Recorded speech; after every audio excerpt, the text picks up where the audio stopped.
नमस्कार दोस्तों, मैं रजनीश कुमार आप सभी का बहुत बहुत स्वागत करता हूं आपके अपने YouTube channel Rajneesh Ramesh official की आज के खास वीडियो में। भाइयों, जैसा कि पता ही है आप लोगों को कि उत्तर प्रदेश में 10 विधानसभा सीटों पर उपचुनाव होना है। तो उन्हीं उपचुनाव वाली सीटों पर हम 4 सीटों पर बात कर चुके हैं और आज हम 5वीं सीट पर बात करने वाले हैं।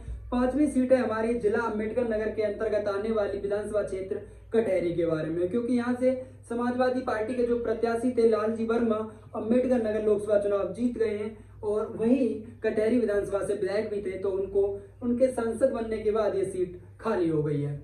तो आइए बात करते हैं 2022 के विधानसभा चुनाव की। बात करें तो लालजी वर्मा जो कि समाजवादी पार्टी के कैंडिडेट थे, उन्होंने 93,524 मत प्राप्त किए और यहाँ से जीत दर्ज की। दूसरे नंबर पर अवधेश कुमार जो कि निषाद पार्टी के प्रत्याशी थे 85,828 मत प्राप्त करते हैं। वही बीएसपी पार्टी के प्रतीक पांडे को 58,442 मत प्राप्त करते हैं। यानी 2022 में लालजी वर्मा लगभग 7696 वोटों से यहाँ से जीत दर्ज करते हैं।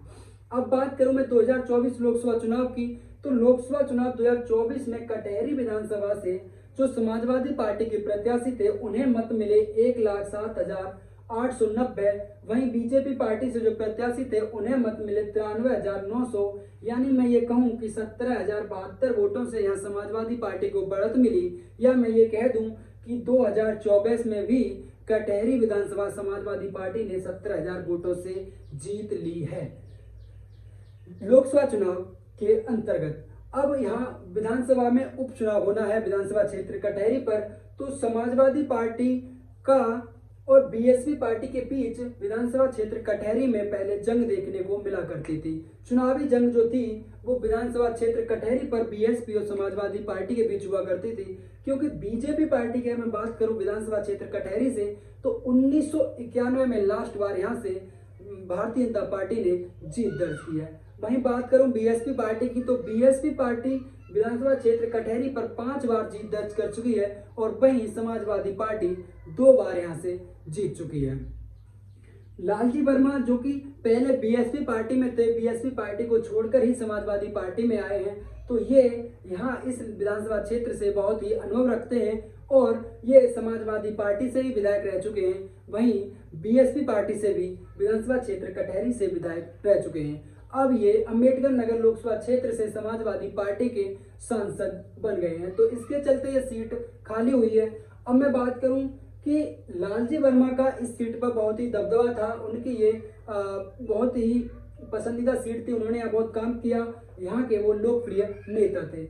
अब मैं बात करता हूँ यहाँ के जाति समीकरण की, तो हम पाते हैं कि जाति समीकरण जो है कटहरी विधानसभा का, उसमें एससी समुदाय लगभग 90,000 मतदाताओं के साथ सबसे बड़ा समुदाय एससी समुदाय का है।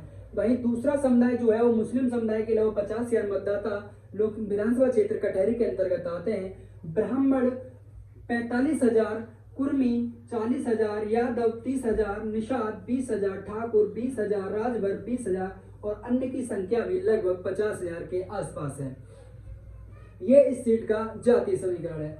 अब जैसा कि यहाँ पर ऐसी समुदाय की एक बड़ी आबादी है, तो उसके चलते ये सीट पहले इस सीट पर बीएसपी पार्टी 5 बार जीत दर्ज कर चुकी है। लेकिन जैसे जैसे बीएसपी पार्टी का यहाँ पर उत्तर प्रदेश के अंदर ही पूरे उत्तर प्रदेश में ही बीएसपी पार्टी का जो अस्तित्व था वो धीमे धीमे घटता ही जा रहा है। तो उसके चलते जो लालजी वर्मा थे, जिन्होंने पहले बीएसपी पार्टी में राजनीति की, उन्होंने अपना पाला बदला और समाजवादी पार्टी में आए और ये दोनों ही पार्टियों से विधायक रह चुके हैं। अब वर्तमान में ये समाजवादी पार्टी से सांसद बन चुके हैं। तो इस सीट पर जो दबदबा है वो समाजवादी पार्टी का ज्यादा है अभी के हालात को देखते हुए।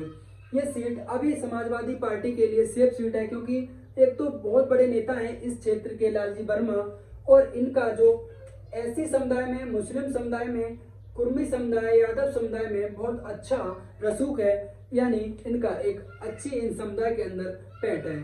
तो इसके चलते हुए ये यहाँ के मजबूत नेता हैं और समाजवादी पार्टी से जो विधानसभा के उपचुनावों के लिए टिकट मिलने वाली है, उनमें सबसे आगे इनकी ही बेटी छाया वर्मा का नाम सबसे आगे चल रहा है। उस लगभग इनकी बेटी का नाम यहाँ से तय है कि वो 2024 विधानसभा उपचुनाव कटहरी से लड़ सकती है। बीजेपी पार्टी का यहाँ पर 1991 में लास्ट बार जीत दर्ज की है, तो उसी के चलते आप मान सकते हैं कि हाँ, बीजेपी पार्टी का जो रसूख है वो बहुत कमजोर है। तो ये थी इस विधानसभा क्षेत्र की हमारे द्वारा जुटाई हुई जानकारी, क्योंकि ये सीट समाजवादी पार्टी, मुझे पूरा विश्वास है कि विधानसभा उपचुनाव में भी जीत दर्ज कर लेगी। तो ये हमारे द्वारा जुटाई हुई कुछ जानकारी थी। आपको अगर वीडियो पसंद आए तो वीडियो को लाइक करना, और आपका जो भी कमेंट, सवाल सुझाव हो वो कमेंट माध्यम के माध्यम से मुझे भेजें। मैं आपके सवाल और सुझाव दोनों का ही उत्तर देने के लिए अपने आप को बात समझता हूं। तो अगर आप हमारे YouTube चैनल पर पहली बार आए तो वीडियो को लाइक करें, चैनल को सब्सक्राइब करें, बेल आइकन ऑल कर लें, जिससे कि आगे आने वाले वीडियो आप तक सबसे पहले पहुंचे। और अपने जितने भी भाई बंधु हैं उस वीडियो को ज़्यादा से ज़्यादा शेयर करें। तो मिलते हैं अगले वीडियो में, तब तक के लिए जय हिंद, जय भारत।